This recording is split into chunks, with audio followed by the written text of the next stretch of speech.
era kambabuulire right honorable Ssenyonyi osobola omutwala mu kooti n'omuwawaabira n'omujja ku bwa leader of opposition in parliament okujjako ng'asobola okukuleetera evidence olunaku lwe baamulonda ne beyavuganya nabo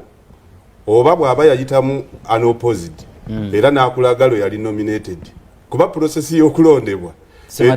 agirambika naga nti na nominatinga ne papers zizino era balangirira olunaku lw'okulonda ekyo bwe kiba nga tekyakolebwa mu kibiina kya National Unity Platform Ssenyonyi obwa leader of opposition abuliko mu bukyamu etteeka terigamba appointed etteeka ligamba elected kakati election kwe kulonda nga waliwo abantu abalonda so omuntu bwe kibanga kya muntu omu nga yalina okulonda omuntu oyo likozesa olulimi lwa appoint era ne liraga n'omuntu alina okulonda kati ndabyawo abakubaganya ebirowoozo baagala loopu alondebwe bulondebwa NRM egulirire loopu etteeka eririwo erikozesebwa parliament lwaleero Administration of Parliaments Act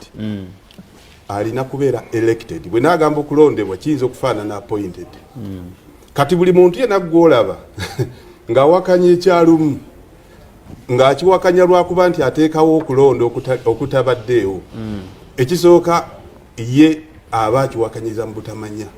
era nze abantu besobola okwewuunya mu butamanya obwo kwe kuba nti ate babaka ba palamenti bemulugunya ku mutima ekiruubirirwa anti omutima nkugambye nti ye kyatuyambye okusooka okuzuukusa kwe kulaga nti ababaka ba palamenti kyannaku n'etteeka eribafuga tebalisomaamu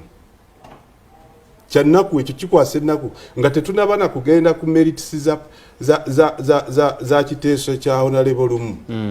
ekikwasa bannayuganda ennaku njagala bakitegeere ababaka bammwe buli gw'olaba ng'aga nti loopu talina kulondebwa etteeka talisomangamu almost 3 years awe etteeka erimufuga naye yennyini talimanyi Ssenyonyi kino nkiddamu omuntu omukalabakalaba n'agenda mu parliament mu kooti n'aloopa omusanga amugjayo he was never elected etteeka terigamba kuba appointed etteeka ligamba kubeera elected n'ekibiina ekisinza ababaka ku ludda oluvuganya abangi